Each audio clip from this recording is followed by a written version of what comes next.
గతంలో ఉమ్మడి రాష్ట్రంలో మీరు ముఖ్యమంత్రిగా ఉన్నప్పుడు నేను అటవీ శాఖ మంత్రిగా పనిచేసిన సంగతి మీకు గుర్తుంది. అప్పుడు మీరు ఒక కార్యక్రమం చేపట్టారు. అందరికీ సంతోషకర కార్యక్రమం అది గుర్తు చేయాలని మీ సమావేశంలో మీకు తెలియజేస్తున్నాను. ఆ రోజుల్లో మీరు గ్రీన్ కార్ప్స్ అని చెప్పి ఒక కార్యక్రమం పెట్టారు సార్. ఇప్పుడు పవన్ కళ్యాణ్ గారు ఆ శాఖలో మంత్రిగా ఉన్నారు, అటవీ శాఖ మంత్రిగా ఉన్నారు. అప్పుడు అటవీ శాఖ ద్వారా కార్యక్రమం చేసాం సార్. అప్పుడు ఉమ్మడి రాష్ట్రంలో సార్ ఉప ముఖ్యమంత్రి గారు 5 లక్షల మంది పిల్లలని సార్ తయారు చేశారు. హై స్కూల్స్ నుంచి జూనియర్ కాలేజ్ నుంచి. విద్యాశాఖ మంత్రి గారు కూడా ఇక్కడ ఉన్నారు సార్, మీరు కూడా వినాలి సార్. 5 లక్షల మంది కుర్రవాళ్ళని పిల్లలు తయారు చేసి గ్రీన్ కార్ప్ అని పేరు పెట్టాం. సార్ ఆఫీసులో కూర్చొని ఒక పిలిపిస్తే 5 లక్షల మంది ఒకే రోజు 5 లక్షల మొక్కలు ప్లాంటేషన్ చేసేస్తారు. అటువంటి కార్యక్రమం అనకూడదు, నోరు జరుగుతుంది నాకు. ఈ ప్రభుత్వం వచ్చిన తర్వాత కనుమరుగైపోయింది సార్. మళ్ళీ ఒకసారి విద్యాశాఖ మంత్రి గారు, మీరు ముఖ్యమంత్రి గారు ఆలోచన చేసి ఆ కార్యక్రమం పెట్టండి సార్. చిన్నపిల్లలు 10th క్లాస్ ఇంటర్మీడియట్ పిల్లలు మొక్కలు నాటే కార్యక్రమాల్లో పర్యావరణం మీద అవగాహన వచ్చే కార్యక్రమం మంచి కార్యక్రమం సార్. దాన్ని మళ్ళీ రివైజ్ చేస్తే బాగుంటుందని చెప్పి నా ఆలోచన సార్.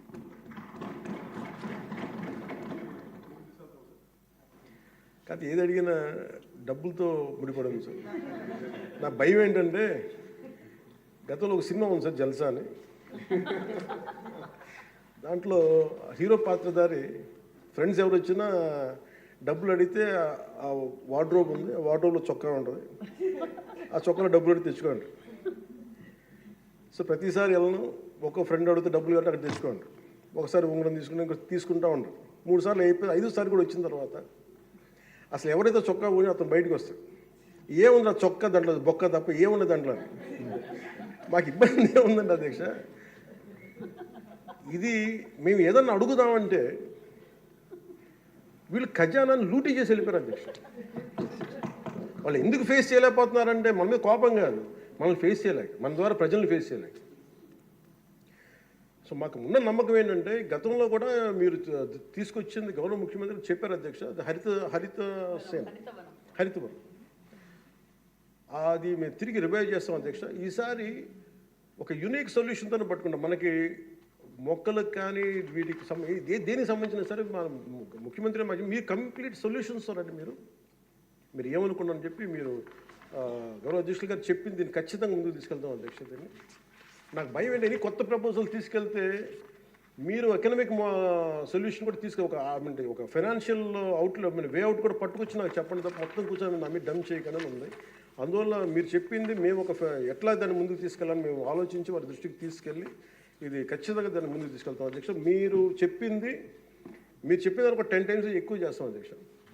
మీరు 500 మేము 50 లక్షలు చేస్తాం. అది ఏదో నాటేసి వెళ్ళిపోవడం కాదు అధ్యక్ష, దాన్ని తిరిగి తీసుకొచ్చి. ఎందుకంటే మాకు ముఖ్యమంత్రి గారు మాకు చాలా క్లియర్ కట్ ఇది ఇచ్చారు అధ్యక్ష, 50% గ్రీన్ కవర్ కావాలనేది. మనం వెళ్ళే లోపు మనకి నెక్స్ట్ ఎన్నికలు వచ్చే లోపు మేము దాన్ని ఖచ్చితంగా దాన్ని పూర్తి చేస్తాం అధ్యక్ష. This our commitment. రెండో విషయం సార్, ఇది విద్యాశాఖ మంత్రి గారు ప్రతి స్కూల్లో సార్ మనం చిన్నప్పుడు ఎన్సిసి, రెడ్ క్రాస్ 2 ఉండేది. ఎన్సిసి, రెడ్ క్రాస్ హై స్కూల్లో కానీ ఇంటర్మీడియట్లో కానీ. ఇప్పుడు అవి లేవు సార్. మళ్ళీ స్టార్ట్ చేస్తే వాళ్ళందరికీ ఒక ట్రైనింగ్ ఇచ్చి కమిట్మెంట్ వస్తుంది సార్. గవర్నమెంట్ ఆఫ్ ఇండియా ఇవ్వాలి అధ్యక్ష. ఇది మీరు చెప్పింది మంచి సూచన సలహా అధ్యక్ష. ఇది కేంద్ర ప్రభుత్వంలో రాజ్నాథ్ సింగ్ గారిని కూడా మొన్న ఢిల్లీకి వెళ్ళినప్పుడు కలిశాను. మనకి డైరెక్టరేట్ ఇవ్వమని నేను కోరాను అధ్యక్ష. ఆయన అనుకూలంగా స్పందించారు. ప్రతి పాఠశాలలో కూడా ఎన్సీసీ తీసుకురావాలని లక్ష్యంతో పనిచేస్తున్నాం అధ్యక్ష. మీరు రాబోయే రోజుల్లో మార్పు అనేది మీరు గమనిస్తారు అధ్యక్ష. చాలా కమిట్మెంట్తో తీసుకుని, ఎందుకంటే గౌరవ ముఖ్యమంత్రి గారితో అదేవిధంగా పవన్తో కూడా చాలాసార్లు మేము డిస్కస్ చేశాను. స్పోర్ట్స్ ఒక పక్కన, ఎన్సీసీ ఒక పక్కన చేయాలని చెప్పారు అధ్యక్ష. విల్ టేక్ ఇట్ అధ్యక్ష. Thank you sir. నేను రెడ్ క్లాస్లో నేను పని చేశాను సార్ 10th క్లాస్లో సార్. అంటే అది చాలా బాగా మంచి కార్యక్రమం సార్, మళ్ళీ రివైజ్ చేయండి ఏం చేస్తాం రైట్. థ్యాంక్ యూ అధ్యక్ష. సార్ ఇప్పుడు